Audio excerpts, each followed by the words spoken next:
அருட்பெருஞ்சோதி அருட்பெருஞ்சோதி தனிப்பெரும் கருணை அருட்பெருஞ்சோதி. எல்லா உயிர்களும் இன்புற்று வாழ்க, வள்ளல் மலரடி வாழ்க வாழ்க, கொல்லா விரதம் புகழ எல்லாம் ஓங்குக, நல்லோர் நினைத்த நலம் பெறுக, நன்றி நினைத்து எல்லோரும் வாழ்க இசைந்து. உலக மக்களே, அறிவார்ந்த அன்பர்களே, ஆண்மநேய ஒருமைப்பாடுடைய அன்பர்களே, வல்லப்பமான நமக்கு அருளிய திருவருட்பாவிலிருந்து அருட்பெருஞ்சோதி ஆண்டவருடைய திருவிளையாடல்களை பார்த்து கொண்டிருக்கிறோம். ஆதியும் அந்தமில்லா தோன்றிய இறைவன் அருட்பெருஞ்சோதி ஆண்டவர், சுயமாக தோன்றிய இறைவன் அருட்பெருஞ்சோதி ஆண்டவர் இந்த பிரபஞ்சத்தை படைத்து, உலகங்களை படைத்து, 5 தொழில்களை செய்யக்கூடிய பதத்தலைவர்களை படைத்து, அதாவது பிரம்மன், திருமால், ருத்திரன், மகேஸ்வரன், சதாசிவம் போன்ற பதத்தலைவர்களையும் படைத்து, அவங்களுக்கு தேவையான தொழிலையும் கொடுத்து இந்த பிரபஞ்சத்தை இயக்க வைத்தார்கள். அப்போ 4 யுகங்கள் தோன்றின. கிரேத யுகம், திரேத யுகம், துவார யுகம், கலியுகம். ஒவ்வொரு யுகங்களுக்கும் ஆயுள் காலம் உண்டு. கிரேத யுகத்திற்கு 17,28,000 வருடங்கள், திரேத யுகத்திற்கு 12,96,000 வருடங்கள், துவாபர யுகத்துக்கு 8,64,000 வருடங்கள், கலியுகத்திற்கு வேதாந்தமும் சித்தாந்தமும் கூறுகின்றன 4,32,000 வருடங்கள் என்று. ஆனால் வல்லற்பமான அவர்கள் கலியுகத்திற்கு 5000 ஆண்டுகள் தான் என்று தெளிவாக நமக்கு அருளியிருக்கிறார்கள். ஆக இந்த 4 யுகங்களிலுமே ஆயுள் காலம் முடிந்தவுடனே அந்த காலங்களும் முடிந்து விட்டது. இப்போ நம்ம ஒளி யுகத்தில் இருந்து கொண்டிருக்கிறோம். வல்லற்பமானவர்கள் சதுர்யுகம் என்று சொல்லுவார், சக்தி யுகம்.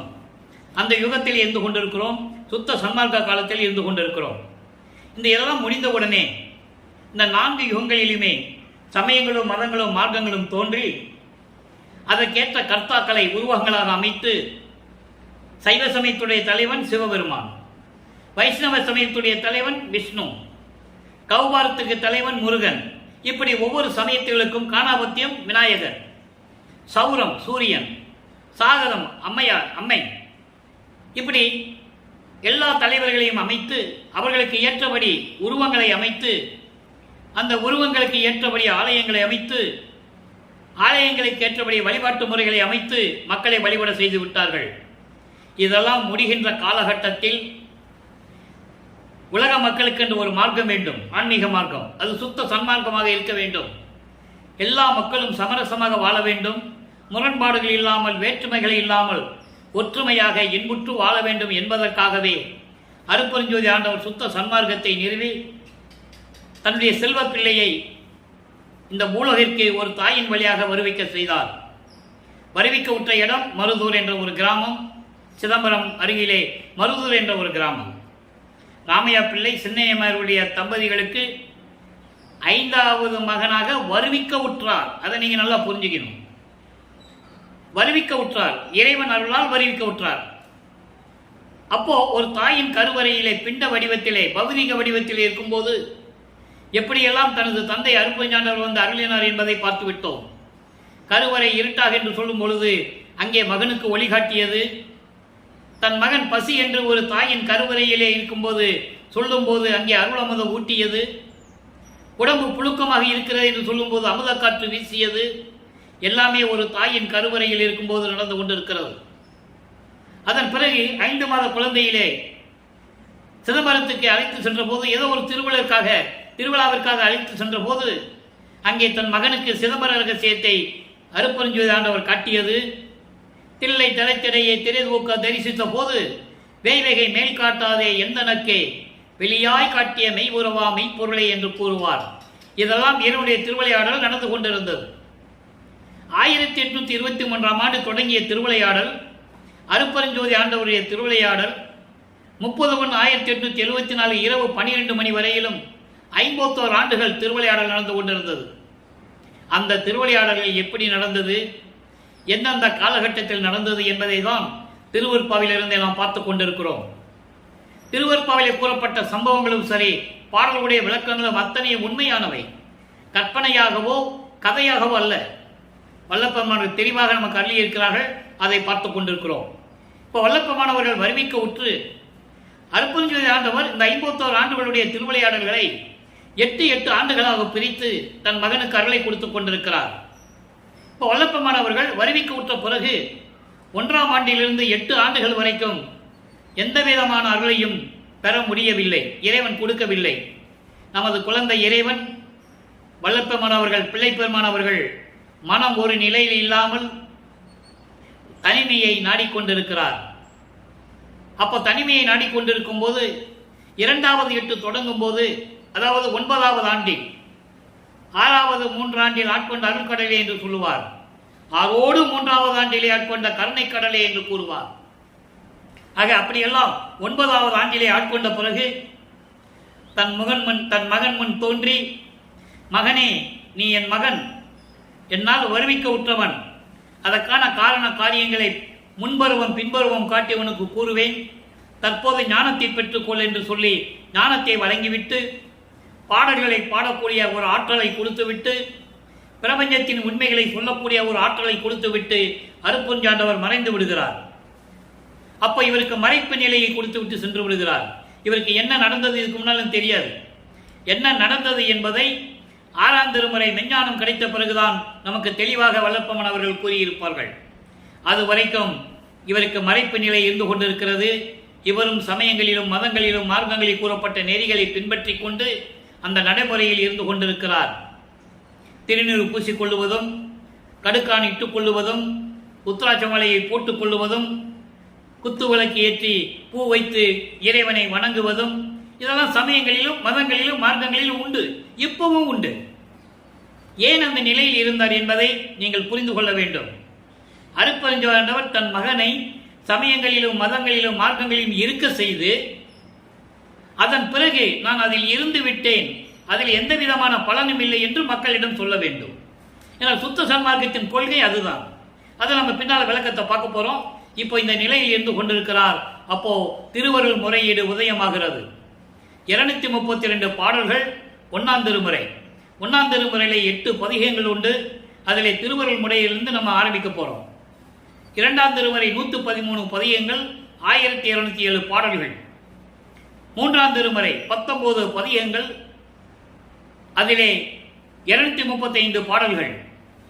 4ஆம் திருமுறையிலே 119 பாடல்கள், 8 பதிகங்கள். 4 பதிகங்கள் திருஞான சம்பந்தர், திருநாவுக்கரசர், மாணிக்க வாசகர், சுந்தரருக்காக பாடியது. ஆக இந்த நிலைகள் எல்லாம் இருக்கும்போது 6ஆம் திருமுறையிலே 150 பதிகங்கள், 2557 பாடல்கள்.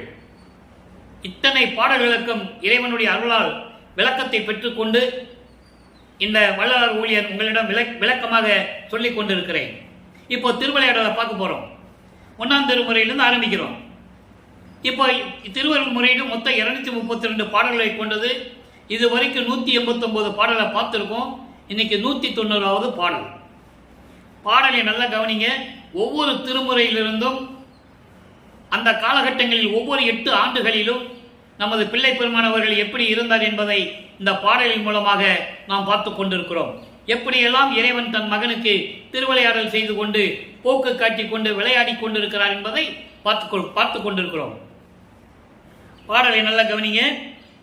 திருவருள் முறையீடு 190வது பாடல், 1ஆம் திருமுறை, பதிகம் 6. ஏற்றில் இட்டு ஆர்குடி கொண்டோய் விளக்கினை ஏற்ற பெருங்காற்றில் இட்டாலும் இடலாம், நெல்மாவை கழித்திடு நீர் ஆற்றிலும் இட்டாலும் பெறலாம், உள்காலை அடும் குடும்ப சேற்றில் இட்டால் பின்பு அரிதாம் எவருக்கும் திருப்புவதே. இது பாடல். பாடலின் விளக்கம் பாருங்க, எளிமையா இருக்கும். அதாவது இறைவனுடைய நிலையையும் இவர் எந்த நிலையில் இருக்கின்றார் என்பதையும், இறைவனால் வருவிக்க உற்றவன் என்ற நிலை தெரிந்த பிறகும் கூட, மகன் என்று தெரிந்த பிறகும் கூட உலகத்தில் வெளியே சொல்ல முடியாது, சொல்லவும் கூடாது. அது தெய்வ ரகசியம், காலத்தின் கட்டாயம். ஆக இந்த நிலையில் இருக்கும்போது எப்படி சொல்றார் பாருங்க. காலையில், அதாவது காளை மீது, காளை வாகனம் நந்தி, காளை வாகனம் மீது வெற்றி கொடியுடன் வருகின்ற இறைவனே, சூறாவளி காற்றில் கூட ஏதாவது மறைத்து விளக்கை ஏற்றி விடலாம். நல்லா கவனிக்கணும். நீங்க பெரிய சூறாவளி காற்று அடிக்குது, எப்படியாவது மறைப்பு போட்டு விளக்கு கூட ஏற்றிடலாம், காற்றை மறைச்சு விளக்கை ஏற்றிடலாம். அரிசி மாவை கொண்டு போய் ஆற்றுல கரைச்சி விட்டா கூட திருப்பி அரிசி மாவை வாங்கிடலாம், போனா போயிட்டு வந்து விட்டுடலாம். இதெல்லாம் செஞ்சிடலாம். அதே நேரத்தில் நல்ல கவனிங்க, சூறாவளி காற்றின் கூட விளக்கை ஏற்றி விடலாம். ஏதாவது ஒரு தடுப்பு வச்சு மறைப்பு வச்சு ஏற்றி விடலாம். அரிசி மாவை ஆற்று நீரில் கலந்து விட்டாலும் கூட அரிசி மாவை திரும்பி வாங்கிக் கொள்ளலாம். குடும்பம் என்னும் சேற்றில் காலை விட்டு விட்டால், உன்னாலே வருவிக்க உற்று உலகியல் வாழ்க்கையிலே என்னை ஈடுபடுத்தி விட்டாய்.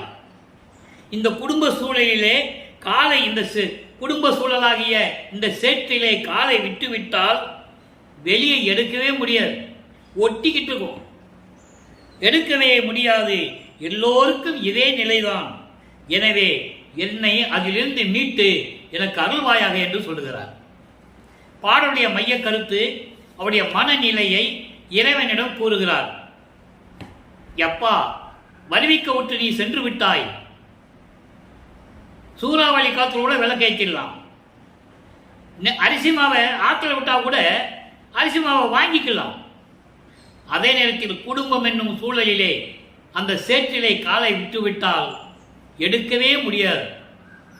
எல்லாருக்கும் இந்த நிலைதான் உலகிலே நடந்து கொண்டிருக்கிறது. ஆனால் எனக்கு அப்படி அல்ல, உன்னால் வருவிக்க விட்ட மகன் எனக்கு விரைவில் வந்து அருள வேண்டும் என்று சொல்லி இந்த பாடலை நமக்கு அருளியிருக்கிறார்கள். ஆக வல்லப்பெருமானவர்கள் வருவிக்க உற்று முதல் 8ஆம் ஆண்டில் ஒன்றுமே இல்லை. 2வது 8 ஆண்டு தொடக்கத்தில், அதாவது 9வது ஆண்டிலிருந்து 14 ஆண்டுகளுக்குள் அவர் எந்த நிலையில் இருந்தார் என்பதை தான் பார்த்து கொண்டிருக்கிறோம். ஏன்னா அது சொல்லிதான் ஆகணும். இப்போ வல்லப்பெருமானவர்கள் வருவிக்க விட்டு 202 ஆண்டுகள் முடிய போகின்ற நிலையில் இருந்து கொண்டிருக்கிறோம். வல்லப்பெருமானுடைய முழுமையான நிலையை அவர் வருவிக்க விட்டதிலிருந்து எந்த நிலையில் எப்படி இருந்தார் என்பதை உலக மக்களுக்கு விளக்கமாக சொல்லியதில்லை, பொதுப்படையாக பேசினார்கள். அதுதான் உண்மை, எல்லாருக்கும் அறிந்த உண்மை. அதை மக்களுக்கு விளக்க வேண்டும் என்பதற்காகத்தான் ஒவ்வொரு திருமுறையிலிருந்தும் ஒவ்வொரு பதிகத்திலிருந்தும் ஒவ்வொரு பாடலிலிருந்தும் விளக்கத்தை பார்த்துக் கொண்டிருக்கிறோம், இறைவனுடைய திருவிளையாடலை. இப்போ வல்லப்பெருமானவர்கள் 16 ஆண்டுகளுக்குள் இருந்து கொண்டிருக்கும் போது, அதாவது 13வது ஆண்டிலே ஞானம் பெற்ற பிறகு இவர் திருவொற்றியூர் செல்லுகிறார். இவர் செல்லவில்லை, அருட்பெருஞ்சோதி ஆண்டவர் இவர் மனதை தூண்டி விடுகிறார், உள்ளத்தை தூண்டி விடுகிறார். மனம் சொல்லுகிறது திருவொற்றியூருக்கு போகலாம் என்று இவர் திருவொற்றியூர் செல்லுகிறார். அங்கே தியாகராஜ பெருமானை வழிபடுகிறார். 2ஆம் திருமுறை உருவாகிறது. நான் ஏற்கனவே கூறியது போல 113 பதிகங்கள், 1207 பாடல்கள் உருவாகிவிட்டன. இப்போ நம்ம பதிகம் 22 இருந்து கொண்டிருக்கிறோம். 21 பதிகங்களை பார்த்திருக்கிறோம். இடையிலே ஒரு பதிகம் இருக்கிறது, எழுத்தறியும் பெருமான் மாலை. அதை பின்னால் சொல்லணும், அதுக்காக அதை பெண்டிங்கில் வச்சிருக்கு. இப்போ இந்த 21 பதிகங்களிலும் தியாகராஜ பெருமானை போய் வழிபடுவதும், தெருவில் நின்றுட்டு கோயிலை பார்த்துக்கிட்டு வழிபடுறது, கோயிலை சுற்றி சுற்றி வர்றது, ஓம் நமச்சிவாயா நமச்சிவாயன்னு சொல்றது, சொல்லி சொல்லி வழிபடுறது, எந்த பிரயோஜனம் இல்லை. காதலியே வாங்கலை தியாகராஜ பெருமான். அதுக்கப்புறம் இவரை பார்த்து தெருவழியா ஓடுறதெல்லாம் பின்னால் பார்க்க போகிறோம், அற்புதமாக இருக்கும். அதன் பிறகு திருமுல்லை வயலுக்கு போவார். அங்கே மாசிலாமணி உருகி பாடுவார். 2 பதிகங்களை பார்த்துருக்கோம். அங்கேயும் ஒரு பிரயோஜனம் இல்லை. திருவள்ளித்தாயத்துக்கு போவார். அங்கேயும் உருகி உருகி உருகி பாடுவார், ஒரு பிரயோஜனம் இல்லை. அங்கே போனால் கந்த துணியை கட்டிக்கிட்டு இருப்பார், கிழிஞ்சு போன துணியை இடுப்பில் கட்டிக்கிட்டு இருப்பார் திருவள்ளித்தாயத்தில். இவர் கேட்பார், நீ மட்டும் நிற்கிற நல்லா இருக்காது, எனக்கு சேர்த்து கொடுத்துரு, நம்ம 2 பேரும் சேர்ந்து நிற்போம்.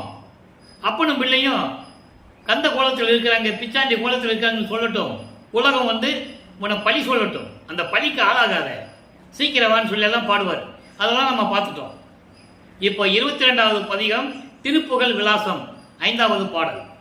திருப்புகழ் விலாசம் என்பது இறைவனுடைய அருளை பற்றி புகழ்ந்து சொல்லுவது, அட்ரஸ் பண்ணுவது. விலாசம்னா அட்ரஸ் பண்ணுறது. இப்போ ஒரு மீட்டிங் நடந்ததுன்னா அட்ரஸிங் முதல்ல நடக்கும், யார் யார் வந்திருக்காங்க என்ன வந்திருக்காங்க ஒரு அட்ரஸிங் நடக்கும். அதே போல அதை திருப்புகழ் விலாசத்தை கூறுகிறார். அதே நேரத்தில் தனக்கும் அருளை வேண்டும் என்று வேண்டுகிறார். 5வது பாடல்.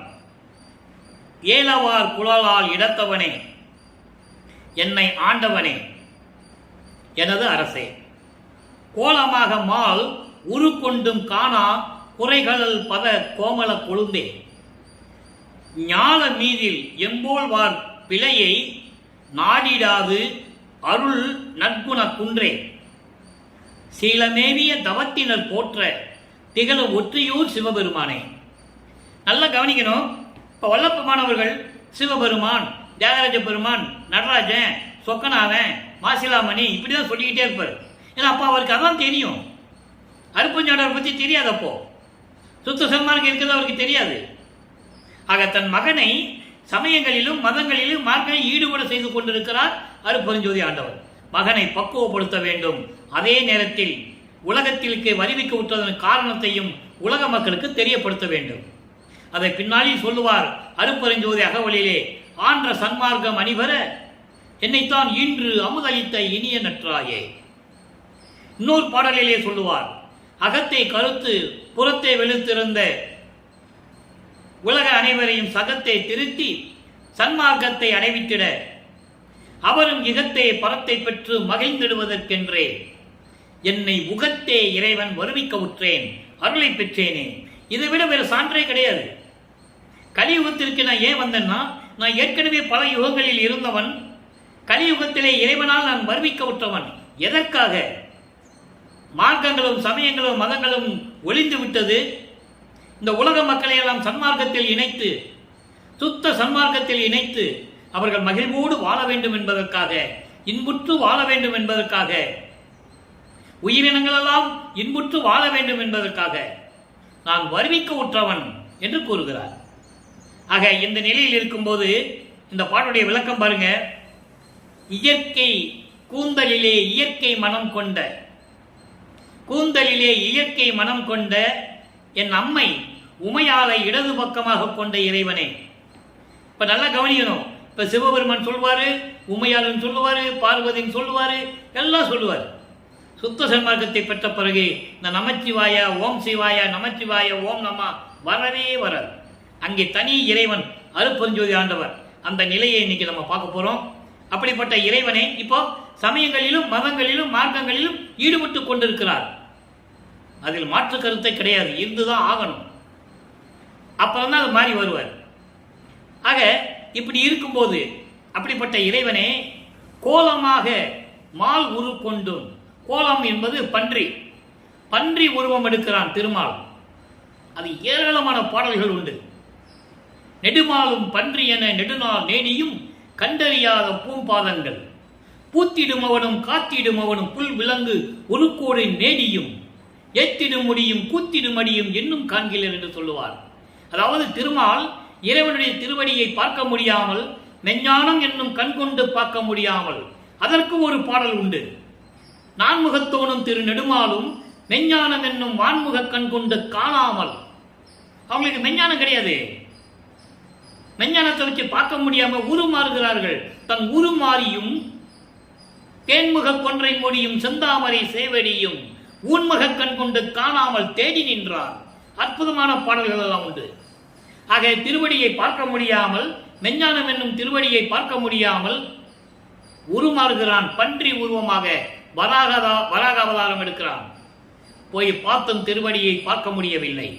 அப்படிப்பட்ட திருவடியை கொண்ட இறைவனே, குறைகளல் பத கோமல கொழுந்தே, திருமால் பார்க்க முடியாத திருவடியை கொண்ட கோமல கொழுந்தே, ஞான மீதில் எம்பொல்வார் பிழையை நாடிடாது அருள் நற்குண குன்றே. இந்த பூலோகத்திலே என்போல் உள்ளவர்களுக்கு அவர்கள் செய்த குற்றங்களை எல்லாம் நினைக்காது அவர்களுக்கெல்லாம் அருளை கொடுக்க கொடுத்திருக்கின்ற நல்ல குணம் கொண்ட மலையே, மலை போன்ற இறைவனே, சீலமேவிய தவத்தினர் போற்ற உயர்ந்த தவம் கொண்டவர்கள் எல்லாம் உன்னை வணங்கும்படி திருவொற்றியூரை விளங்கிக் கொண்டிருக்கின்ற சிவபெருமானே, விரைவில் வந்து எனக்கு அருள்வாயாக என்று சொல்லி இந்த பாடலை நாம் கருளியிருக்கிறார்கள். ஆக இறைவனை போற்றியும், நான் ஏற்கனவே சொன்னது போல இறைவனுடைய புகழையும் சொல்லணும், அதே நேரத்தில் இவர் வரத்தையும் கேட்கணும். டியூன் ஒன்று மாதிரி. ஆக இந்த நிலையில் இருக்கும்போது இப்படியெல்லாம் திருமால் பிரம்மன்லாம் பார்க்க முடியாத இறைவனே, எனக்கு விரைவில் வந்து அருள வேண்டும் என்று சொல்லி இந்த பாடலை நமக்கு அருளியிருக்கிறார்கள். ஆக வல்லப்பெருமான் அவர்கள் 16 ஆண்டுகள் வரையிலும் 2 முடிஞ்சு போச்சு. எந்த விதமான அருளையும் பெற முடியவில்லை. இப்ப 3வது எட்டில் அடியெடுத்து வைக்கிறார். 3/24. 17வது ஆண்டிலிருந்து 24 ஆண்டுகளுக்குள் என்ன நடந்தது என்பதை இப்ப நம்ம பார்க்க போறோம்.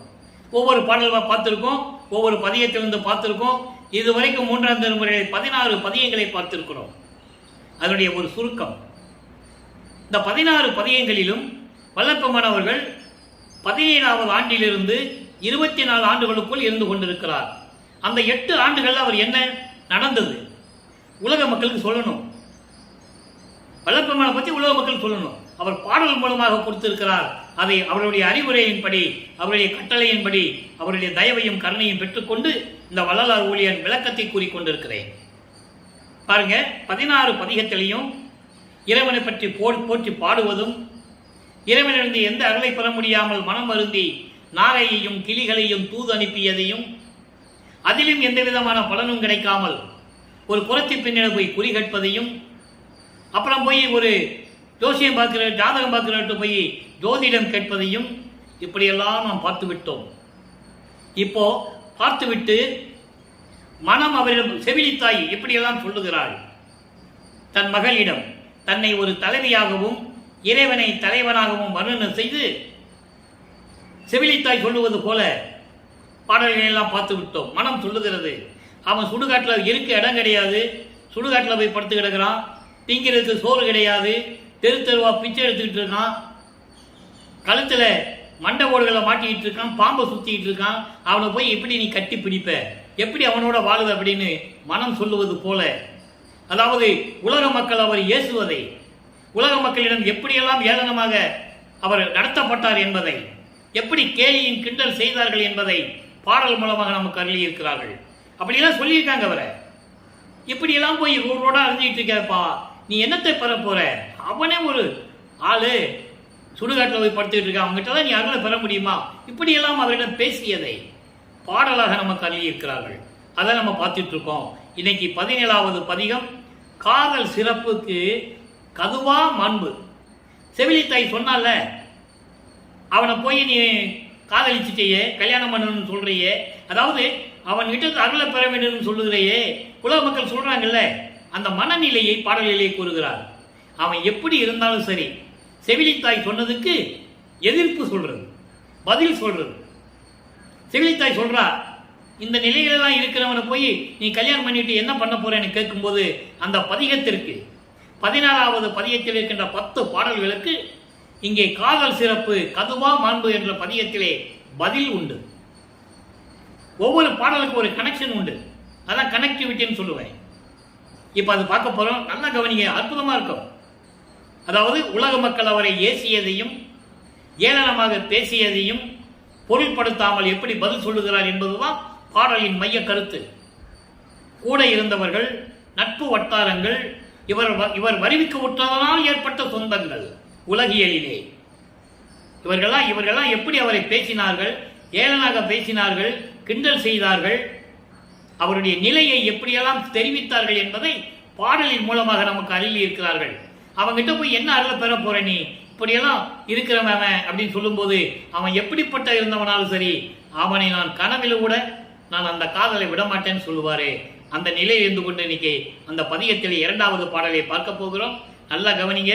தலைவி செவிலித்தாயின் அந்த கூற்றுக்கு எதிர்ப்பு தெரிவித்தல், அதான் காதல் சிறப்பு கதுவா மாண்பு. காதல் என்ன நினைச்சிட்டு இருக்க, அதனுடைய சிறப்பு உனக்கு என்ன தெரியும்? குற்றமில்லாதது, அன்பானது, பாசமானது என்ற அந்த நெறியிலே உலக மக்களுக்கு தெரிவிக்கிறார். நல்லா கவனிங்க. தான் இறைவன் மீது எவ்வளவு காதல் கொண்டிருந்தார், யார் என்ன சொன்னால் சரி, நான் அவனை விட போறதில்லை என்ற அந்த விளக்கத்தின் அடிப்படையில் இந்த பாடலை நமக்கு அருளியிருக்கிறார்கள். பாருங்க. பெருமை உடையார் மனைதோறும் போய் பிச்சை எடுத்தார் ஆனாலும். நல்லா கவனிக்கணும். நீங்க ஏற்கனவே அது போன பதியத்தில் பார்த்துட்டோம். பிச்சை எடுக்கிறவன், சுடுகாட்டில் போய் தூங்குறவன், மண்டை ஓடுகளை மாலையா போட்டுட்டு இருக்கவன், பாம்பை கழுத்தில் மாட்டிட்டு இருக்கான், நீ போய் கட்டி அணைக்கும் போது பாம்பு ஒன்று கொத்திடுச்சுன்னா என்ன பண்ணுவ, இப்படியெல்லாம் மனம் சொல்லும். செவிலித்தாய் சொல்லுவாள். உலக மக்கள் அவரை சொல்லி இருக்கிறார்கள். அவன்கிட்டலாம் போய் நீ என்னத்தை போட்டு நீ அருளை வாங்க போற அப்படின்லாம் சொல்லி ஏழை நம்ம பேசியதை இப்போ எதிர்ப்பு தெரிவிக்கிறார். நல்ல கவனிங்க. பிச்சை எடுத்தார் ஆனாலும் அருமை மணியார், அம்பலத்திலே ஆடி திரிந்தார் ஆனாலும் ஒருமை உடையார், கோமணமே உடையாய் உடுத்தார் ஆனாலும் கருமை விழியாய், நான் அவர் மேல் காதல் ஒளியேன் கனவினுமே. தன்னை தலைவியாகவும் இறைவனை தலைவனாகவும் வர்ணனை செய்து, உள்ளத்தை செவிலித்தாயாகவும் தோழியாகவும் வர்ணனை செய்து உலக மக்களுக்கு தெரிவிக்கிறார். எப்படி? அதாவது அருள் பெருமை உடையவர் எனது இறைவன், எனது கணவன், எனது தலைவன். அவன் வீடு போய் பிச்சை எடுத்தாலும் சரி, மணி போன்று அருமையானவர். அம்பலத்திலே ஆடி திரிந்து ஆனாலும் சரி, ஒருமை உடையவர், ஆண்மநேயம் உடையவர். கோமணமே உடையாய் உடித்தினாலும் சரி, என் தோழியே, நான் அவர் மீது விழுந்த காதலை நான் கனவில் கூட விடமாட்டேன். இறைவன் மீது காதல் கொண்டுள்ளேன் சொல்றார். பாடலின் மைய கருத்து உலக மக்கள் சொல்றாரு, உலக மக்களே, நீங்கள் என்ன சொன்னாலும் சரி, என்னை ஏளனமாக பேசினாலும் சரி, கேலி செய்தாலும் சரி, நான் இறைவன் மீது காதல் கொண்டுள்ளேன்.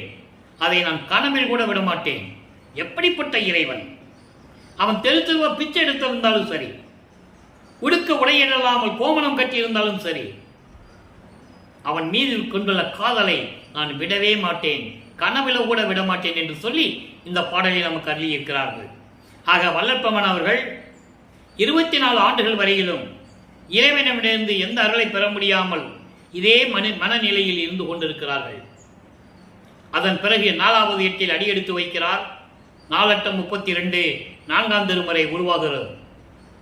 4ஆம் திருமுறையிலே இதுவரை அன்பு மாலை பார்த்துவிட்டோம், அருட்பிரகாச மாலை 100 பாடல்களை பார்த்துவிட்டோம். அதன் பிறகு இன்று ஆனந்த மாலையிலே பார்த்து கொண்டிருக்கிறோம். இந்த 4ஆம் திருமுறை, அதாவது 25வது ஆண்டிலிருந்து 32 ஆண்டுகளுக்குள் என்ன நடந்தது என்பதை ஏற்கனவே பார்த்ததை நாம் சுருக்கமாக பார்க்க போகிறோம். 27வது ஆண்டில் வருவிக்க உற்று இவர் 27வது ஆண்டில் வல்லப்பெருமானுக்கு வயது இல்லை. ஆனால் பிள்ளை பெருமானவருடைய 27வது வயது என்று சொல்லக்கூடாது. வருவிக்க உற்ற ஆண்டு அவருக்கு வயது ஏது? ஒவ்வொரு யுகத்திலையும் இருந்தவர். ஊழிது ஒரு ஊழி உளப்புறாது ஓங்கி வாலி என்று எனக்கு வைத்த நன்னிதியே, ஊழிது ஒரு உளவினும் அழியா உடம்பை அளித்தனன், ஊழிது ஒரு ஊழி உயிர்தழைத்து ஓங்கினன். இதெல்லாம் ஆதாரங்கள் திருவருட்பாவிலே இருக்கின்றன. ஒவ்வொரு யுகத்திலேயும் இருந்தவர். புதுமைய நல்லேன் தொன்று சொட்டு உனது பூங்குழலுக்கு அடிமை பூண்டவன், பூங்குழலுக்கு அடிமை பூண்டவன். நான் புதுசா வந்து நினைச்சிட்டு இருக்க, நீயே என்னை ஏமாத்திட்டு இருக்க. எனக்கு தெரியும், பிரபஞ்சம் தோன்றிய காலத்திலிருந்தே உனக்கு, நீ எப்போ தோன்றினையோ அப்போதிலிருந்து உனக்கு திருவடிக்கு நான் பணி செய்து கொண்டிருந்தவன். தெளிவா சொல்றாரே, யாரும் மறுக்க முடியாது. எல்லா ஆதாரங்களும் திருவருட்பாவில் இருக்கிறது.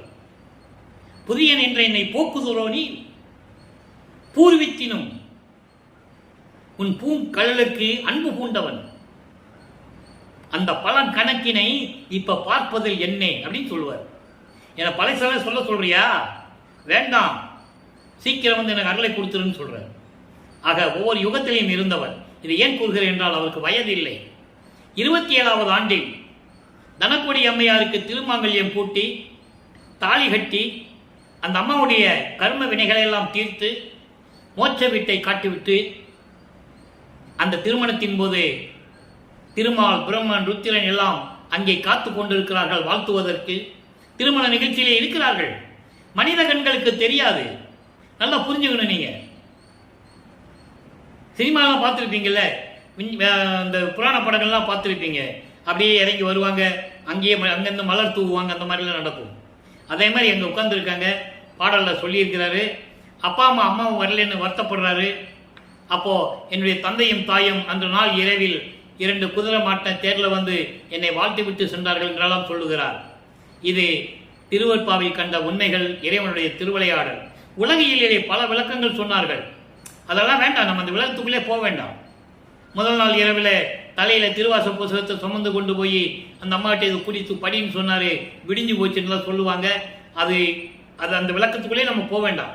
நமக்கு தேவை திருவருட்பாவில் சொன்ன உண்மைகள். வல்லற்பமானவர்கள் திருவாக்கால் அருளிய உண்மைகள். அதை தான் நம்ம பேசணும். அப்போ அந்த நிலையெல்லாம் இருக்கும்போது அதெல்லாம் முடித்துவிட்டு உலக பற்றுகளை நீக்கிவிட்டு இவர் ஒரு கதவை பூட்டிட்டு வீட்டுக்குள்ளே இருந்துடுறாரு, தாப்பா போட்டுறாரு. அப்போ அருட்பெருஞ்சாண்டவர் எப்படியெல்லாம் கதவை தட்டி திறந்து தன் மகனுக்கு அருளை கொடுத்தார் என்பதை 100 பாடல்களில் பார்த்து விட்டோம். அருட்பிரகாச மாலையிலே ஒவ்வொரு பாடலிலும் என்னென்ன அருளை கொடுத்தார் என்பதை பார்த்து விட்டோம். இப்போ பற்றுகளை நீக்கிவிட்டார், உலக பற்றுகளை நீக்கிவிட்டார், பந்தபச பற்றுகளை நீக்கிவிட்டார். பெண்ணாசை பொன்னாசை மண்ணாசை போய்விட்டது. சரிய கிரிய யோகம் என்ற 16 நிலைகளையும் 12 நிலைகளையும் கடந்து விட்டார். அது சமயங்களிலும் மதங்களையும் மார்க்கங்களையும் சார்ந்தது. அதை தெளிவா சொல்வார். பன்மார்க்கம் கடந்தேன் என்று சின்னம்பிடி என்ற பதிகத்திலே கூறுவார். பன்மார்க்கம் கடந்தேன் என்று சின்னம்பிடி 12 மேல் நின்று சின்னம்பிடி. 12 மேல் 13வது நிலை, அதான் திரியோதச நிலை. அது அகவலிலே கூறுவார். 13வது நிலை திரியோதச நிலை ஞான சரியை, அதான் மரணமில்லா பேர்வாழ்வு. ஆக சுத்த சன்மார்க்கம் பெற்ற பிறகுதான் 13வது நிலையை கடந்திருக்கும் போதும் சுத்த சன்மார்க்கத்தை வாங்கணும். ஆக இந்த நிலையில் எல்லாம் இருக்கும்போது, சென்னையில் இருக்கும்போது எல்லாவற்றையும் துறந்து விட்டு வெள்ளாடை அணிந்து சுத்த சன்மார்க்கத்தை பெறுவதற்காக தத்துவங்களை கடந்து அந்தங்களை கடந்து சுத்த சிவஞான வெளிக்கு சென்று கொண்டிருக்கிறார். அங்கே தன் மகனை வரவேற்கிறார் அருட்பெருஞ்சோதி ஆண்டவர். வரவேற்று மகனே வருக வருக என்று வரவேற்று அங்கே இருக்கின்ற விண்ணவர்களுக்கெல்லாம் அறிமுகப்படுத்தி, எனது மகன், எனது செல்வ பிள்ளை, இந்த பிரபஞ்சத்தை இயக்கப் போகின்றவன் என்று சொல்லி அங்கே இருக்கின்ற சிங்காசனத்திலே அமர வைத்து மணிமுடி சூட்டி, மகனே புனித நீராடி மங்கள கோலம் பூண்டு வருக என்று சொல்லி அருட்பெருஞ்சோதியை கையில் கொடுத்தது, சுத்த சன்மார்க்கத்தை கொடுத்தது, ஏம சித்தியை கொடுத்தது, தத்துவங்களை கடக்க செய்தது. எல்லாம் முடிஞ்சு போச்சு. இனி கடவுள் நிலை அறிந்து அம்மையமாக வேண்டும். அந்த நிலைக்கும் வந்து விட்டார். இருந்தாலும் அந்த நிலை பாக்கி இருக்கிறது. இதெல்லாம் முடித்துவிட்டு வல்லப்பெருமான் அவர்கள் பூலோகத்துக்கு திரும்புகிறார். நேர கருங்குழிக்கு வருகிறார். அங்கே 9 ஆண்டுகள் அங்கே உறைவிடமாக கொண்டிருக்கிறார். அங்கே இருக்கும்போது என்னென்ன நடந்தது என்பதை 6வது எட்டில் பார்த்து கொண்டிருக்கிறோம். 6 8 48. இப்போ 5 8 முடிஞ்சு 33வது ஆண்டிலிருந்து 40 ஆண்டுக்குள் என்னென்ன அருளை வாங்கினார்கள் சொல்லியாச்சு. இப்போ 41வது ஆண்டிலிருந்து 48 ஆண்டுகளுக்குள் என்ன நடந்து கொண்டிருக்கிறது என்பதை பார்த்து கொண்டிருக்கிறோம். இன்னும் பேலன்ஸு இதை பார்த்து முடிச்ச பிறகு பேலன்ஸ் ஒரு 3 வருஷம் இருக்கு. அது மேட்டுக்கு போ. அங்கே இருந்துட்டு சத்தியஞான சபை கட்டினது இப்போ பெருவெளியை பார்த்துட்டாரு. இப்போ அதை தான் நம்ம பார்த்துட்டு இருக்கோம். கவனிங்க. இப்போ கருங்குழியிலிருந்து அங்கிருந்து விடைபெற்றுக் கொள்கிறார். வெங்கட ரெட்டியாரிடமும் அவரது மனைவியார் முத்தையாள் அம்மையாரிடமும் விடைபெற்றுக் கொண்டு அவர்கள் பிரியா விடை தருகிறார்கள். ஏன்னா 9 ஆண்டு அங்கே இருந்துட்டார்ல, சொல்றாரு, 9 ஆண்டுகள் என்னை கவனித்துக் கொண்டதற்கு நன்றி அம்மா. நான் மனப்பூர்வமாக மகிழ்ச்சி அடைந்து கொண்டிருக்கிறேன். நான் என்னுடைய இறைவன் சொன்னபடி இன்னும் வேலைகள் இருக்கிறது. பார்வதிபுரத்திலே வடலூரிலே உத்தரஞான சிதம்பரத்தை அமைக்க வேண்டும், அங்கே தர்மசாலையை நிறுவ வேண்டும் என்று சொல்லி அங்கிருந்து கிளம்பி வந்து அதாவது வடலூரிலே பார்வதிபுரம் மக்களுடைய அனுமதியோடு அவர்கள் அந்த இடத்தை கொடுக்கிறார்கள். அன்றே தர்மசாலையை தொடங்கி அன்றே அடுப்பை ஏற்றி அணையாடுப்பை ஏற்றி இவர்களுக்கு பசியாற்றுகிறார். பசியாற்றுவித்தல் நடந்து கொண்டிருக்கிறது. வல்லப்பெருமான் அவர்கள் இப்போது தர்மசாலையிலே உறைவிடமாக கொண்டிருக்கிறார். அங்கே இருக்கும் போது என்னென்ன நடந்தது? 41வது ஆண்டில், அதாவது 41வது ஆண்டிலிருந்து வருவிக்கவுற்று ஆண்டிலிருந்து 48 ஆண்டுகளுக்குள் வல்லப்பெருமான் வருவிக்கவுற்று 48 ஆண்டுகளுக்குள் நடந்து கொண்டிருப்பதை இப்போ நம்ம பார்த்துட்டு இருக்கோம். 1867 23/5/1867 ஒரே நாளில் தர்மசாலையை தொடக்கி ஒரே நாளிலே அணை அடுப்பை ஏற்படுத்தி ஜீவர்களுக்கு பசியாற்றிக் கொண்டிருக்கிறார். காலங்கள் உருண்டோடுகிறது. உத்தரஞான சிதம்பர மாலை உருவாகிறது. அதனுடைய விளக்கங்களை எல்லாம் நம்ம பார்த்துட்டோம். நல்லா கவனிக்கணும். இன்னும் அவர் சத்தியஞான சபையை நிறுவல. அவர் மனதில் ஏற்கனவே நிர்ணயிக்கப்பட்டபடி அவர் தந்தையும் மகனும் அருட்பெருஞ்சாண்டவர் அவரும் பேசியபடி பெருவழியை கண்டு கொண்டார். அதான் இங்கே தர்மசாலை அமைச்சது. நீங்கள் நல்லா புரிஞ்சுக்கணும். அப்போ அந்த சத்தியஞான சபையை கட்டணும். அப்போ அந்த இடம் வேணும். என்னென்ன பண்ணணுங்கிறத நம்ம பின்னால் பார்க்க போகிறோம். என்னென்ன பண்ணாங்கன்றத. அதுக்கப்புறம் 1869ஆம் ஆண்டு இவர் இயற்றிய திருவற்பாவுக்கு மறுப்பு தெரிவித்து இது திருவற்பா இல்லை மருட்பாய் என்று அறிவிக்க வேண்டும் என்று சொல்லி அங்கே கடலூரிலே மஞ்சக்குப்பம் என்ற இடத்திலே இருக்கின்ற உயர் நீதிமன்றத்திலே வழக்கு தொடர்ந்தார்கள். ஆறுமுக நாவலார் என்றுடைய ஒரு புலவருடைய தலைமையிலே. அதுக்கேற்றபடி சமயங்களும் மதங்களும் மார்க்கங்களை சேர்ந்தவர்கள், ஜாதி மீது பற்று கொண்டவர்கள், ஆதீனங்கள், சங்கராச்சாரியர்கள், மடாதிபதிகள் எல்லாருமே அதில் உண்டு. அவர்கள் எல்லாம் இதை மறுக்க வேண்டும். இவர் சமயங்களையும் மதங்களையும் மார்க்கங்களையும் சாடுகிறார். இவர் இறைவன் என்ற நிலை அவங்களுக்கு தெரியாது. 4 யுகங்களும் முடிஞ்ச நிலை அவங்களுக்கு தெரியாது. மனித நிலையில் இருக்கின்றவர்கள், புலமை கற்றவர்கள், அவ்வளவுதான். படித்து புலவர் பட்டம் வாங்கியிருக்காங்க, அவ்வளவுதான். ஞானமா மெஞ்ஞானம்லாம் கிடையாது. அறிவு இருந்தது, அவ்வளவுதான். படித்ததனால் கிடைத்த அறிவு இருந்தது, தமிழ் அறிவு இருந்தது. எந்த பாடசாலையிலுமே கற்காத ஒரு ராமலிங்க பரதேசி என்ற ஒரு ஆளு வடலூரில் உட்கார்ந்துவிட்டு பாட்டு எழுதுனாங்க. மதங்களையும் மார்க்கங்களையும் சமயங்களையும் சாடுகிறார். இதை எப்படி ஏற்றுக்கொள்வது? பிற்காலத்தில் எல்லாமே அழிந்து விடுமே என்ற ஆதங்கத்தில், ஏற்றுக்கொள்ள முடியாத ஒரு நிலையில், பக்குவம் இல்லாத ஒரு நிலையில் வழக்கு தொடர்ந்து விட்டார்கள். 1869ஆம் ஆண்டு நமது பிள்ளை பெருமான் அவர்கள் அங்கே செல்லுகிறார். நமது இறைவன் செல்லுகிறார். அங்கே நீதிபதிக்கு காட்சி கொடுக்கிறார். நீதிபதி எழுந்து நிற்கிறார். உலகிலே பல விளக்கங்கள் உண்டு. இவர் போன உடனே எல்லாம் எந்திரிச்சு நின்னாங்க. கேஸு தள்ளுபடி ஆயிடுச்சுன்னு சொல்லுவாங்க. அது உலகியல் விளக்கம், அது அப்படியே இருக்கட்டும். நம்ம அதுக்குள்ளே போக வேண்டாம். அதுக்குள்ளே போனால் நிறைய பேசணும், அது வேண்டாம். ஆக இவர் அங்கே காட்சி கொடுக்கிறார். இதை மக்களிடம் சொல்றதுக்கு அவங்களுக்கு மனம் இல்லை. சமயபுரத்தம்மாள் காட்சி கொடுத்தார் என்று சொன்னார்கள். புராணங்களிலே பல இடங்களிலே இருக்கின்ற கவிதைகள் எல்லாம், கற்பனையான கதைகள் எல்லாம் இங்கே கோர்ட்டிலே நீதிமன்றத்திலே வந்து சாட்சி சொன்னார்கள் என்று சொன்னார்கள். ஆனால் வல்லப்பெருமான் அங்கே நீதிபதிக்கு காட்சி கொடுத்தார் என்றதை யாருமே சொல்லவில்லை. இதுக்கு நிறைய விளக்கங்கள் இருக்கு. அதுக்குள்ள போனோம்னா நிறைய சர்ச்சைகள்லாம் உருவாகும். ஆக இவர் இந்த நிலையை மட்டும் புரிஞ்சுக்கங்க. அங்க போறாரு, காட்சி கொடுக்கிறாரு, நீதிபதி எந்திரிச்சு நிற்கிறாரு. திருவற்பாதான் மக்களுக்கு ஏற்றது, இதில் எந்த விதமான தவறும் இல்லை என்று தீர்ப்பு கொடுக்கிறார். இவங்க என்ன சொல்லுவாங்க? எந்திரிச்சு நின்னா கோர்ட்டு தள்ளுபடி பண்ணிச்சு, கேஸு தள்ளுபடி சொல்லுவாங்க. இருந்துட்டு போகட்டும், அதுக்குள்ள நம்ம போக வேண்டாம். ஆக இந்த நிலையில் இருந்து கொண்டு வெற்றியோடு மறுபடியும் இங்கே தர்மசாலைக்கு வந்த இங்கே இருக்கிறார்கள். அதன் பிறகு என்ன நடந்தது என்பதை, இவரை யார் யார் ஏற்றுக்கொள்ளவில்லை, எப்படியெல்லாம் அவர் மனநிலை இருந்தது என்பதை பாடலின் மூலமாக நாம் பார்த்து கொண்டிருக்கிறோம் 6ஆம் திருமுறையிலே. நல்ல கவனிங்க. இப்போ ஆனந்தமலையில ஒரு பாடல் சொல்லணும். இந்த பாடல் சொல்லும்போது தன் தாய் சிவகாமி வள்ளியை எப்படி புகழ்ந்து சொல்லுகிறார், அதே நேரத்தில் இறைவனிடம் இருந்து எப்படி அருளை பெற்றுக் கொண்டார் என்று சொல்ல வேண்டும். தன் ஒளியில் உலகமெல்லாம் தாங்குகின்ற விமலை. ஏன்னா நம்ம சொல்றாங்க, உங்க பிள்ளை எப்ப பார்த்தாலும் உங்களையே பத்தி பாடிட்டு இருக்கிறான், என்னை பத்தி பாடுறதே இல்லைன்னு சொல்லும்போது அதற்காகவே அந்த அம்மையாரை பற்றி சொல்லிட்டு அதுக்கப்புறம் அவர் மறுபடியும் இறைவனை பற்றி சொல்லுவார். தன் ஒளியில் உலகமெல்லாம் தாங்குகின்ற விமலை, தற்பரை, அம்பரை, பாசி தம்பரை, மாசி தம்பரை, சிற்சக்தி, சின்ன வயதில் என்னை ஆள எனக்கு இசைத்தாள். இறைவனை பார்த்து சொல்றாரு, சின்ன வயதில் என்னை ஆள நினைக்கு இசைத்தாள். இதை ஏன் சொன்னார்ன்றது பெரிய விளக்கம் இருக்கு. அதாவது எப்படிப்பட்ட எங்க அம்மா சிவகாமி வள்ளின்னா, அதாவது தன்னுடைய அருள் ஒளியில் இந்த உலகத்தை எல்லாம் தாங்கிக் கொண்டிருக்கின்ற மலங்களை நீங்கிய இறைவி, அதான் விமலைன்னு சொல்லுகிறார். இறைவனை சொல்லும்போது விமலன் என்று சொல்லுவார். இங்க நிமலான்னு சொல்லுவார் அம்மாவை பத்தி சொல்லும்போது. அப்பாவை பற்றி சொல்லும்போது நிமலன் என்று சொல்லுவார். அமலன் அமளி, நிமலன் நிமலி, விமலன் விமலின்னு சொல்லுவார்.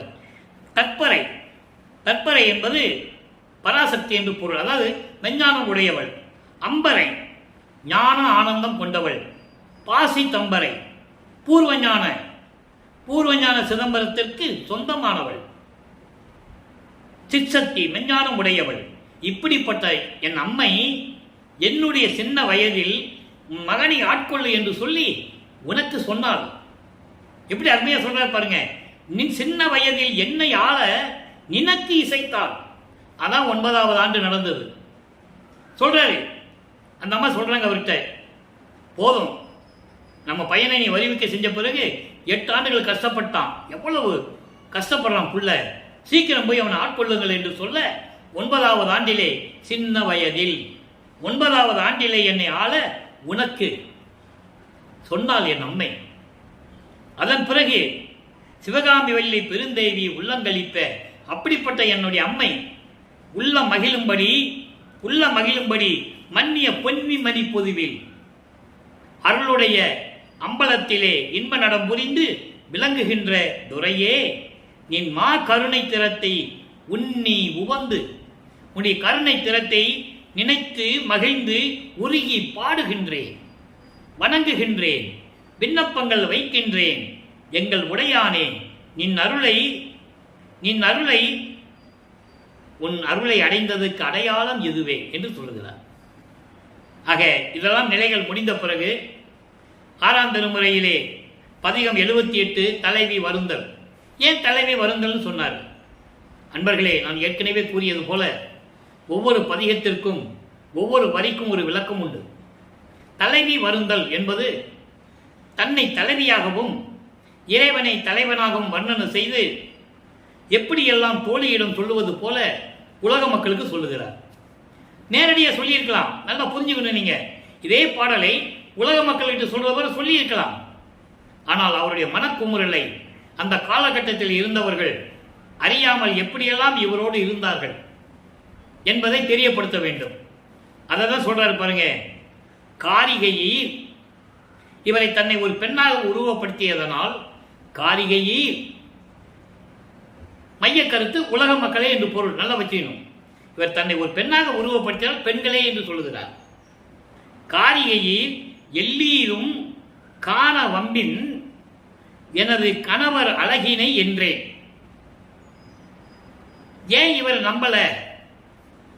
கூட இருந்தவர்கள், மாணாக்கர் என்று சொல்லப்பட்டவர்கள் ஏதோ ஒரு சாமியார் அப்படிதான் நினைச்சிட்டு இருந்தாங்க. இவருடைய அருள் திரையை யாரும் அறிந்த பாடு இல்லை. அதை இந்த பாடலிலே விளக்குகிறார். அதான் உண்மை, யாரும் மறுக்க முடியாது. அதை தன்னை ஒரு பெண்ணாக உருவப்படுத்தி சொல்வது போல சொல்லுகிறார். காரிகையில் எல்லீரும் காண வம்பின் எனது கணவர் அழகினை என்றேன். அதனாலோ அன்றி, அதோடு மட்டுமல்ல, என் மேல ஏன் கோபமா இருக்கிறாங்க, ஏன் என் மேல நம்பிக்கை இல்லை, எதனால என்று சொல்றாரு. நல்லா கவனிக்கணும். இகவா திருவுருவை எழுத முடியாதே என்று சொன்னேன். இதனாலோ எதனாலோ அறியேன். கார் இகவா குழல் சோர கடுத்து எழுந்தால் பாங்கினா தோழி, தோழின்னா மனம். நல்லா புரிஞ்சுக்கணும். மனதிடம் சொல்லுவது போல உலக மக்களுக்கு சொல்றாரு. கண் பொறுத்து வளர்த்தவளும் புண் பொறுத்தால் உள்ளத்தே நேர் இகவா பெண்கள் மொழிப்போர் இகவாது எடுத்தார் நிறுத்த நடராயர் திருக்கருத்தை அறிந்திலனே. இது பாடல். இந்த பாடலுடைய விளக்கத்தை இந்த பாடலுக்கு மாதிரி அப்படியே நூல் விளக்கம் சொல்லிடுறேன். அதுக்கப்புறம் இந்த பாடலுடைய மையக்கருத்து.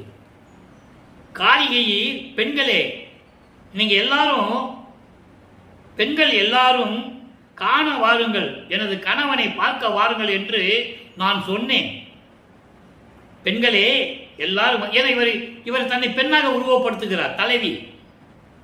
பெண்கள் எல்லாம் நான் சொல்லுகிறேன், என்னுடைய கணவருடைய அழகை பார்க்கணும்னா எல்லாம் வாங்க அப்படின்னு சொன்னேன். அதோடு மட்டுமல்ல, ஏரிகவா திருவுருவை எழுத முடியாதே என்று சொன்னேன். அழகு குறையாத அவருடைய அருள் வடிவத்தை எந்த ஏட்டிலும் எழுத முடியாது என்று சொன்னேன். அப்ப மற்றவங்களுக்கு எப்படி இருக்கும்? அதனாலோ எதனாலோ தெரியல. காரிகவா குழல் சோர கடுத்து எழுந்தால் பாங்கி, கருமையான கூந்தல் உடைய அழகான தோழி கோபமாக எழுந்து நின்றாள். எப்படி நீ இதை சொல்லலாம் என்று. அதே நிலையில கண் போன்று என்னை வளர்த்தவளும் யாரே? சிவகாமி வள்ளி. என் தாய் என்னை வளர்த்தவள் இருக்கிறாளே, நல்லா கவனிக்கணும். ஏன் வளர்த்தவள் சொல்றாரு?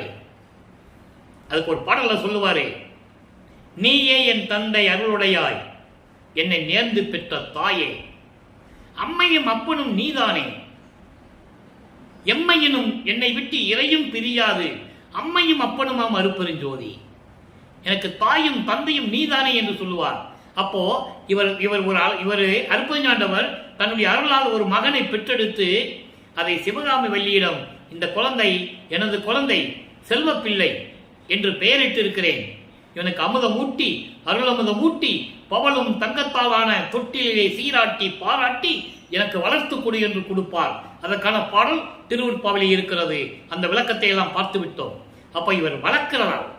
சிவகாமி வெள்ளி அந்த குழந்தையை வளர்ப்பதனால் வளர்ப்பு தாய் என்று சொல்லுகிறார். அதை நீங்க புரிஞ்சுக்கணும். அப்போ உலகத்திற்கு வந்த பிறகு இங்கே உலகையிலே வந்த தாய் வந்து செவிலி தாய் என்று கூறுவார். அதுக்காக நிறைய விளக்கங்கள் இருக்கு. அது விளக்கங்களை நம்ம சொல்லியாச்சு. அதெல்லாம் இன்னும் மறுபடியும் சொன்னோம்னா நம்ம பாடல்களை பார்க்க முடியாது. இதை மனசுல வச்சுக்கங்க, அவ்வளவுதான். அப்போ இந்த நிலையில் இருக்கின்றவர்களும் புண்படும்படி பேசினால், புண் பொறுத்தால் உள்ளத்தில புண்படும்படி காயப்படும்படி என்னை பேசுகிறார். இப்படியெல்லாம் நிலைகள் இருக்கும்போது எல்லா பெண்களும் சேர்ந்து கொண்டு என்னை இழி சொல்லாக பேசுகிறார்கள், ஏளனமாக பேசுகிறார்கள், பலியிட்டு பேசுகிறார்கள். பெண்ணா இவள்? பெண்மையை அடக்க தெரியாதவர்கள், அடங்க மாட்டேன் என்று சொல்லுகிறார். இப்படியெல்லாம் என்னை பேசுகிறார்கள் என்று சொல்லி பேசிக் கொண்டிருக்கிறார்கள். நான் அதை பற்றி கவலைப்படுவதில்லை. என் தந்தை நிறுத்த அருட்பெருஞ்சோதி ஆண்டவர் திருவிளையாடல் செய்து கொண்டிருக்கின்ற அருட்பெருஞ்சோதி ஆண்டவருடைய உள்ளத்தை நான் அறிந்து கொள்ள முடியவில்லை. இவர்களை பற்றி எனக்கு கவலை இல்லை என்று சொல்லிட்டார். ஆக இதனுடைய மைய கருத்து என்னவென்றால், உலக மக்களுக்கு தெரிவிக்கிறார். உலக மக்களே, நான் என்னுடைய இறைவனுடைய அழகை எல்லாரும் பார்க்க வாருங்கள் என்று நான் அழைக்கிறேன். யாருமே நம்பிக்கை இல்லை. அதோடு மட்டுமல்ல, என் கணவருடைய அழகினை என்றேன், காண வாருங்கள் என்றேன். அவருடைய திருவுருவை ஏட்டில் உள்ள எழுத முடியாது என்று சொன்னேன். நான் சொல்லுவதை யாரும் நம்புவதில்லை. மனமும் நம்பலே, மக்களும் நம்பலையே.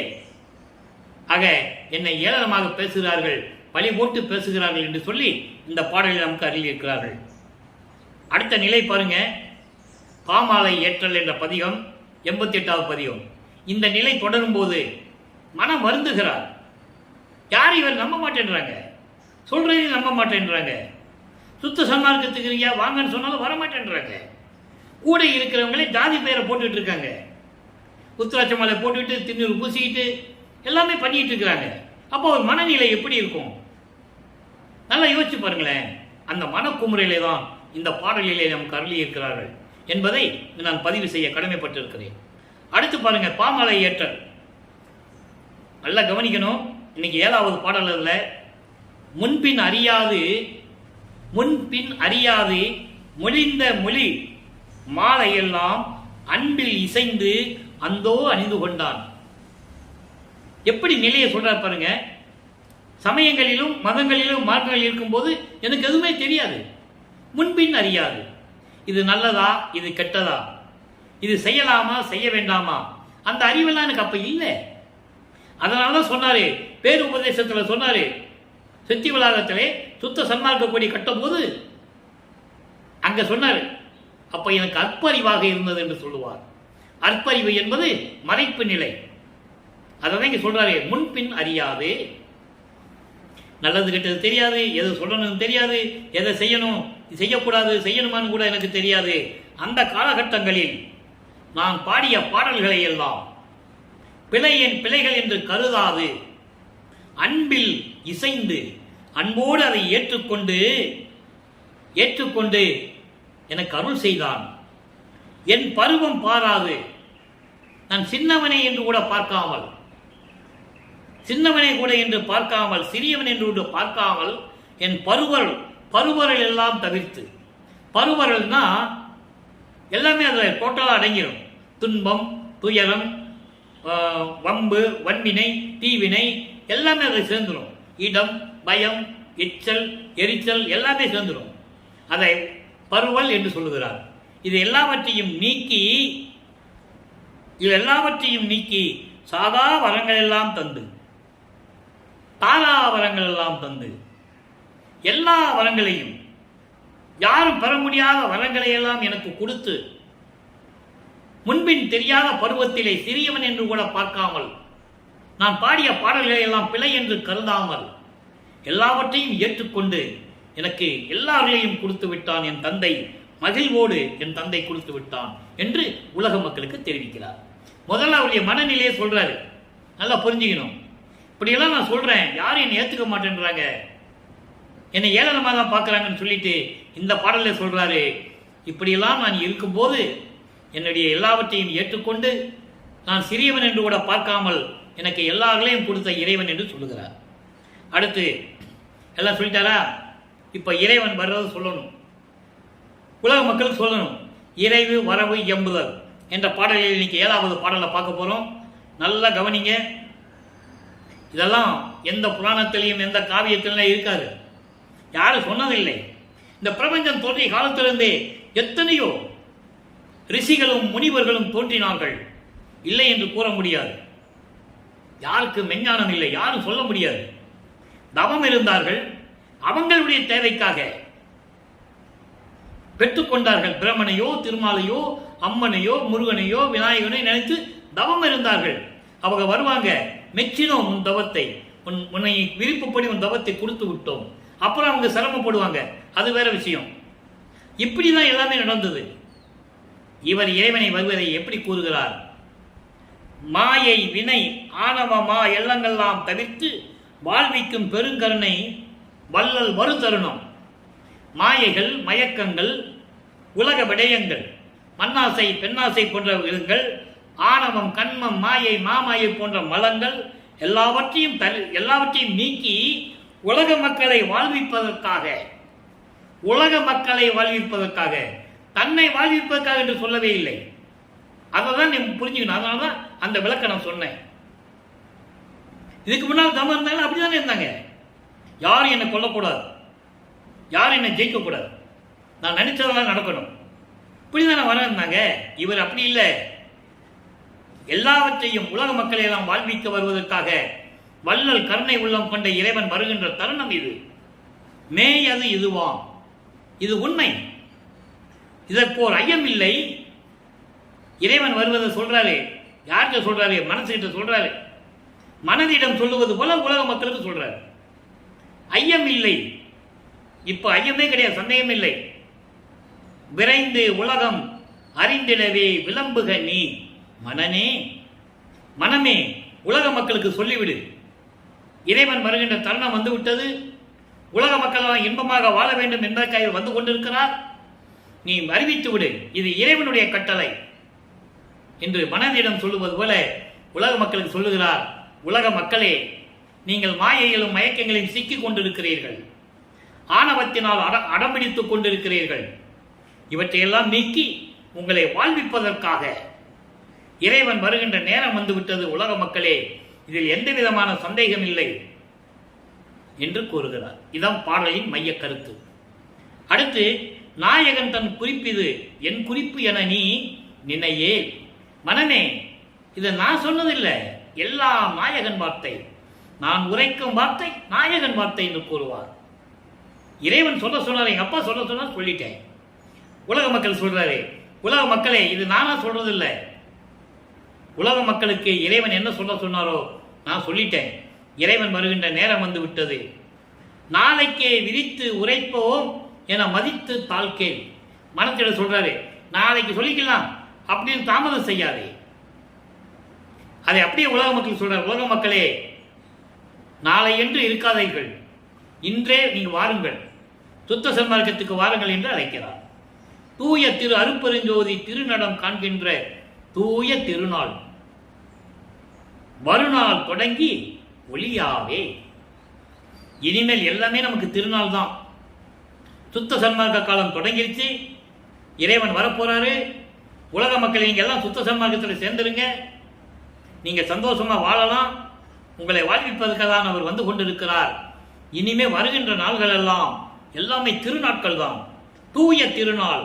மறுநாள் தொடங்கி இறைவன் வந்துட்டாரு, வந்த உடனே இனிமே எல்லா நாளும் திருநாள் தான், இதில் எந்த விதமான சந்தேகம் இல்லை என்று என் தந்தை கூறுகிறார். விரைவில் வாருங்கள் என்று அழைக்கிறார். அடுத்து உடனே பாருங்க, சுத்த சிவநிலை எப்படி இருக்கும்? உலக மக்களுக்கு சொல்றாரு. முதல்ல சொல்லிட்டாரா, உலக மக்கள்கிட்ட கடவுள் வராரு, நீங்க வாங்க, உங்களை எல்லாம் ஆணவத்தின் இதெல்லாம் நீக்கி எல்லாம் தரப்போறாரு, சீக்கிரம் வந்துடுங்கன்னு சொல்றாரு. அடுத்த 106வது பதியத்தில் உடனே சொல்றாரு, சுத்த சிவநிலைனா என்னன்னு சொல்றாரு. சித்தியெல்லாம் தந்தே திரு அம்பலத்தாடும் நித்தியன் என் உள்ளே நிறைகின்றான். நல்லா கவனிக்கணும், இறைவனுடைய திருவிளையாடல் சொல்றாரு. அதே நேரத்தில் இவர் பெற்ற அருளையும் சொல்றாரு. அதே நேரத்தில் உலக மக்களுக்கும் சொல்றாரு. ஒரே நேரத்தில் 3 விதமா இந்த பாடலில் சொல்றாரு. நல்லா கவனிக்கணும். சித்தெல்லாம் தந்து, எனக்கு எல்லா சித்துகளையும் தந்து, அங்கே திருச்சிற்றம்பலத்தில் இருக்கின்ற இறைவன் அழிவில்லாத இறைவன், நித்தியன், அழிவில்லாதவன், அழிவில்லாத இறைவன் அருட்பெருஞ்சோதி என் உள்ளத்திலே நிறைந்து கொண்டிருக்கிறான். அப்போ இறைவனுடைய திருவிளையாடல் சொல்லிட்டாரா, அவர் பெற்ற அருளை சொல்லிட்டாரா. சத்தியம் இது, உலக மக்களுக்கு சொல்றார். சத்தியம் இது. ஐயோ உலக மக்களே, ஒன்றும் தெரியாமல் இருந்து கொண்டிருக்கிறீர்களே, உண்மையான இறைவன் யார் என்று தெரியாமல் இருந்து கொண்டிருக்கிறீர்களே, இயற்கை உண்மை விளக்க கடவுள் அருட்பெருஞ்சோதி அல்லவா, உலகீர் அரியரோடு ஈவிர் எல்லாம். உலக மக்கள் இதெல்லாம் உங்களுக்கு தெரியலையா? சந்தோடமாய் இருமன், சந்தோடமாய் இருமின் சார்ந்து. இவ்வளவு பெரிய வார்த்தை தெரியுமா? சார்ந்து, எல்லாரும் சுத்த சன்மார்க்கத்தில் சேர்ந்து சார்ந்து. உலக மக்களே, நீங்கள் சந்தோஷமாக இருங்கள். அருட்பெருஞ்சோதி ஆண்டவர் யாருன்னே தெரியாமல் இருந்து கொண்டிருக்கிறீர்களே, அவன் வருகின்ற நேரம் வந்து விட்டது. இதுக்கு முதல் பாடல சொன்னது அதான் அர்த்தம். அதனால இந்த பதியத்தை கொடுக்கிறார். நான் எல்லாத்தையும் பெற்றுக்கொண்டேன், என் உள்ளத்தில் இருந்து கொண்டிருக்கிறான், இது சத்தியம். அப்படி ஏன் சொல்றாரு? நான் சொல்லுவதெல்லாம் சத்தியம். சித்தி விளையாடத்தில் பாருங்க தெரியும். உங்களுக்கு உதவி செய்த ஆப்தர்கள், தாய் தந்தை யாரும் சரி, ஆப்தர்களால் செய்யப்பட்ட உதவி எவ்வளவோ அதை கோடான கோடி பங்கு பெறலாம். இங்கு வந்தால் எப்படி வரணும்? வரும்போது கொலையும் புலையும் தவிர்த்து வர வேண்டும். சமயங்களையும் மதங்களையும் மார்க்கங்களையும் சாராமல் வர வேண்டும். வந்தால் கோடான கோடி லாபம் பெற்றுக்கொள்ளலாம். இது சத்தியம் சத்தியம் சத்தியம் என்று சொல்லுவார். அதை தான் இங்கு சொல்றாரு. நான் சொல்லுவதெல்லாம் சத்தியம் என்று சொல்லுகிறார். உலக மக்களே, நீங்கள்லாம் சந்தோடமாய் இருமின் சார்ந்து, சுத்த சன்மார்க்கத்தை சார்ந்து, சுத்த சன்மார்க்கத்தில் இணைந்து கொண்டு நீங்கள் மகிழ்வோடு இருக்க வேண்டும் என்று கூறுகிறார். அடுத்து பாருங்க, பதிகம் 110 தனித்திரளங்கள்ல 135வது பாடல். எப்படி சொல்றாரு?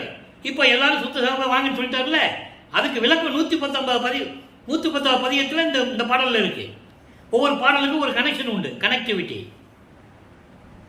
உயிர் எல்லாம் ஒரு நீ, திருநடம்புரியும் ஒரு திருப்புது என அறிந்தேன், செய்யிர் எல்லாம் தவிர்ந்தேன், செய்யிர் திரு எல்லாம் அடைந்தேன், சித்தி எல்லாம் வல்லது ஒன்று அறிந்தேன், மயிரெல்லாம் புலகித்து உள்ளமெல்லாம் கனிந்து மலர்ந்தனன், சுத்த சன்மார்க்க பயிரெல்லாம் தலைக்க. இந்த பயிர் என்ற வார்த்தைக்கு நான் நிறைய விளக்கம் தர வேண்டியிருக்கு. பாருங்க, பயிரெல்லாம் தலைக்க பதியெல்லாம் கழிக்க பாடுகின்றேன் பொது பாட்டே. அதாவது எல்லா உயிர்களுக்கும் நீதான் கடவுள், எல்லா உயிர்களுக்கும் நீதான் கடவுள். நீ அருள் நடனம் புரியும் இடம் சத்திய ஞான சபை என அறிந்தேன். எந்த சத்திய ஞான சபை? இந்த பாடல் கொடுக்கும்போது அவங்க சபை கட்டல, அங்கே அது சொல்றாரு. அதுக்கப்புறம் தான் இங்கே கட்டுறாரு. அப்போ சத்தியஞான சபை என அறிந்தேன், திருச்சிற்றம்பலத்தில் இருக்கின்ற சத்தியஞான சபை என அறிந்தேன், செய்யர் எல்லாம் தவிர்ந்தேன். செய்யர் என்பது சமயங்களையும் மதங்களையும் மார்க்கங்களையும் விட்டு விட்டு வந்தேன், அதனால இங்கே இந்த லாபம் கிடைத்தது என்று சொல்லுவார். எல்லாவற்றையும் விட்டு விட்டு வந்தேன், எல்லா துயரங்களையும் தீர்த்து விட்டேன், எல்லார்களையும் பெற்றுவிட்டேன், சித்தியெல்லாம் வல்லது என்று அறிந்தேன். சித்தியெல்லாம் வல்லது நீதான் என அறிந்தேன். ஒன்று அருட்பெருஞ்சோதி என்று அறிந்தேன். உடம்பெல்லாம் புல்லரிக்க உள்ளையெல்லாம் கலந்து மலர்ந்தேன். சுத்த சன்மார்க்க பயிர் எல்லாம், இங்கே பயிர் என்பது சுத்த சன்மார்க்கத்தை சேர்ந்த குடும்பங்கள். நல்லா கவனிக்கணும். சுத்த சன்மார்க்கத்தை சேர்ந்த குடும்பங்கள் எல்லாம் தலைக்க, அதோடு மட்டுமல்ல அவர்கள் இருக்கின்ற இடமும் பதமெல்லாம் கழிக்க, அவர்கள் இருக்கின்ற இடமும் கழிக்க நான் உன்னை வணங்குகின்றேன், சமரசமாக இருந்து கொண்டு என்று சொல்லுகிறார். ஆக சுத்த சன்மார்க்கத்தில் இருந்தால்தான் இந்த பலனை பெற முடியும் என்று சொல்லுகிறார். அதை தான் ஒரு பாடலிலே சொல்லுவார். எங்கே? பிள்ளை பெருவிண்ணப்பம் 20வது பதிகம் பிள்ளை பெருவிண்ணப்பத்தில் சொல்லுவார். அதை வாடிய பயிரை கண்ட போதெல்லாம் வாடினேன். 62வது பாடல் 20வது பதிகம் பிள்ளை பெருமான் பிள்ளை பெருவிண்ணப்பம் பதிகத்திலே 62வது பாடலை சொல்லுவார். வாடிய பயிரை கண்ட போதெல்லாம் வாடினேன். அதுக்கு உலகியல் நிறைய விளக்கம் தருவாங்க. காட்டுக்குள்ள போனாரு, ஒரு பயிர் வாடிக்கிட்டு இருந்தது, அந்த பயிரை பிடிச்சி அழுதாரு, கண்ணில் இருந்து தண்ணி வந்தது, அந்த கண்ணீர் பயிருக்குள்ள போச்சு, சிலிமா வந்துச்சு. அது உலகியல் விளக்கம். வாடிய பயிரை கண்ட போதெல்லாம் வாடினேன் என்பது ஜீவராசிகளை, அதாவது வாடிய மனிதர்கள், சமயங்களிலும் மதங்களிலும் மரங்களில் இருந்து கொண்டு துன்பப்பட்டு கொண்டிருந்த மக்களை எல்லாம் கண்டு நான் வாடினேன் என்று பொருள் இருக்கு. அது விளக்கம் நிறைய இருக்கிறது. அதனால இங்க சொல்றாரு, சுத்த சன்மார்க்க பயிர் எல்லாம் தழைக்க, சுத்த சன்மார்க்க குடுங்கள் எல்லாம் தழைக்க நான் இறைவடன் வேண்டிக் கொண்டிருக்கிறேன் என்று கூறுகிறார். இறுதியாக ஒரே ஒரு விளக்கம். மெய்யருள் வியப்பு 112வது பதிகம் 5வது பாடல். எனது உடலும் உயிரும் பொருளும் நின்னதல்லவா, எல்லாவற்றையும் உனக்கு கொடுத்து விட்டேன், இதை பெருக என்று நான் சொல்லிவிட்டேன். சின்ன வயதில் என்னை ஆண்ட திறத்தை நினைக்கும் போது, 9வது ஆண்டில் என்னை நீ ஆட்கொண்டாயே, அதை நினைக்கும் போது சிந்தை நினைக்க, உள்ளம் நினைக்க, கண்ணீர் பெருக்கி உடம்பை நனைக்குதே. ஆக உடல் பொருள் ஆவியெல்லாம் உனக்கு கொடுத்து விட்டே, சின்ன வயதில் என்னை ஆட்கொண்டாயே என்று இறைவனை பற்றி சொல்லுகிறார். ஆக சன்மார்க்க பயிர்கள் எல்லாம் தலைக்க நான் இறைவனை வேண்டிக் கொண்டிருக்கிறேன் என்று சொல்லுகிறார்.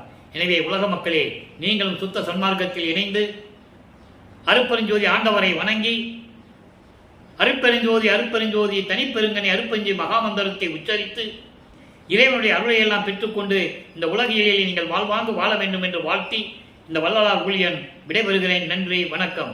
மீண்டும் நாளை சந்திப்போம். அருட்பெருஞ்சோதி அருட்பெருஞ்சோதி தனிப்பெருங்கனை அருட்பெருஞ்சோதி. நாளையும் இறைவனுடைய திருவிளையாடல் தொடரும். கண்டு மகிழ்ந்து இறைவனுடைய அருளை பெற்றுக் கொள்ளுங்கள்.